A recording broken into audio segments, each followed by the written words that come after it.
Shalom, voici la 56e lecture qui se fait dans Marc, chapitre 8, verset 11 jusqu'au verset 38, la fin du chapitre. Le thème c'est Yahusha a fait ce qu'il devait et non pas ce que les gens espéraient qu'il fasse. Il appelle ses disciples à suivre son exemple.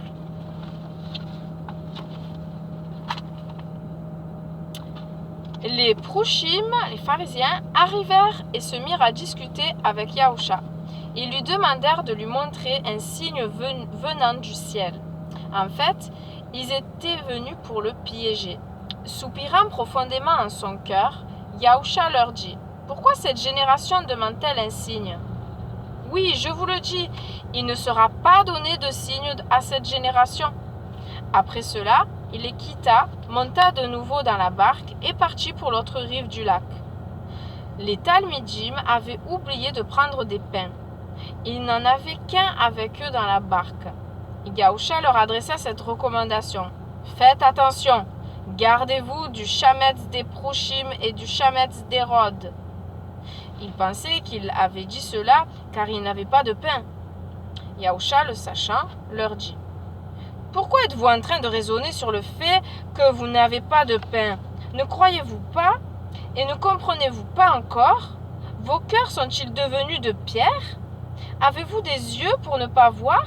Avez-vous des oreilles pour ne pas entendre ?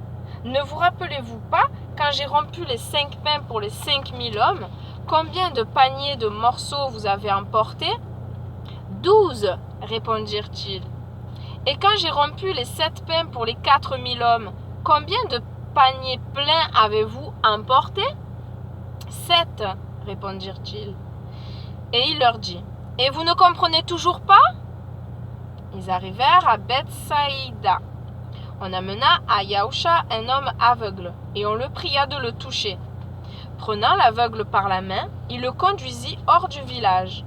Il lui mit de la salive sur les yeux, lui imposa les mains et lui demanda : « Vois-tu quelque chose ? » L'homme regarda et dit : « Je vois des gens, mais ils ressemblent à des arbres qui marchent. » Alors Yahusha mit de nouveau ses mains sur les yeux de l'aveugle.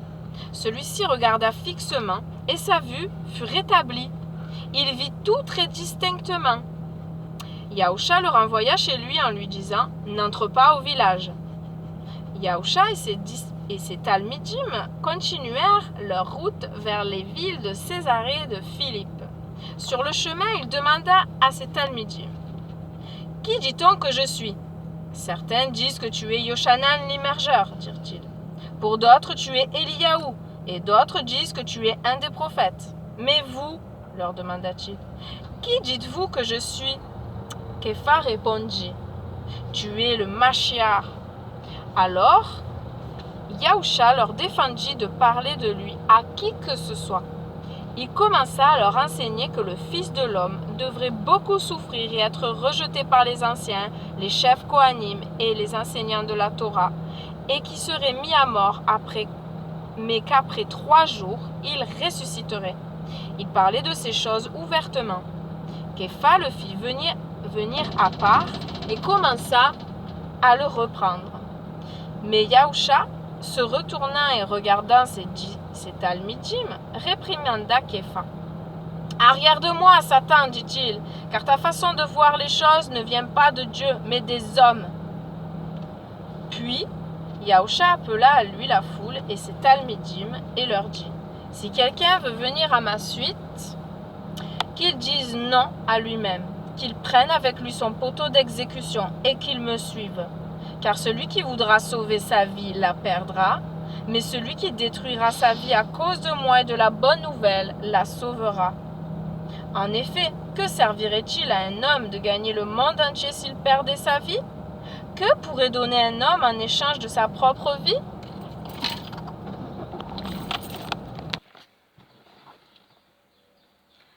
Car si quelqu'un a honte de moi et de mes paroles dans cette génération adultère et pécheresse, le Fils de l'homme aussi aura honte de lui quand il viendra dans la gloire de son Père avec les saints anges.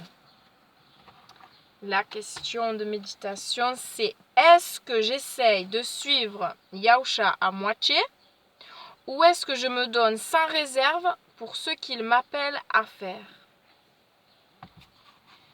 Seigneur, aide-nous. Aide-nous, Seigneur. Que nous soyons tout entiers pour toi, pour te servir, Seigneur. Que nous soyons prêts, Seigneur, comme le dit ta parole, à perdre cette vie sur terre, parce que celle-ci n'est rien comparée à celle qui est à venir, l'éternité auprès de toi. Celui qui voudra sauver sa vie la perdra. Perdra quoi? Perdra la vie éternelle. Et celui qui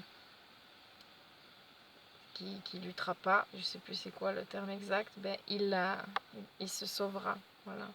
Merci Seigneur de nous sauver toi par la force que tu nous donnes. Merci Seigneur de nous aider à résister jusqu'au bout et à regarder toujours au but final, l'éternité de gloire avec toi. Quoi qu'il arrive Seigneur, nous avons besoin de ta force et de ton courage. Sans toi, nous ne sommes pas capables de faire de bonnes choses, Seigneur. Tout d'homme parfait descendant ou des pères de lumière que tu es.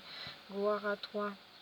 Merci, merci pour cette journée encore. Merci de bénir chacun, Seigneur.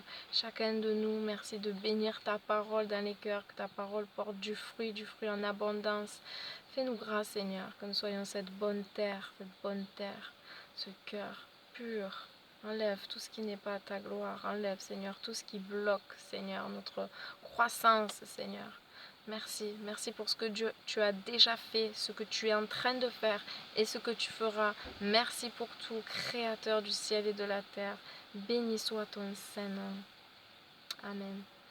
Soyez bénis. Shalom.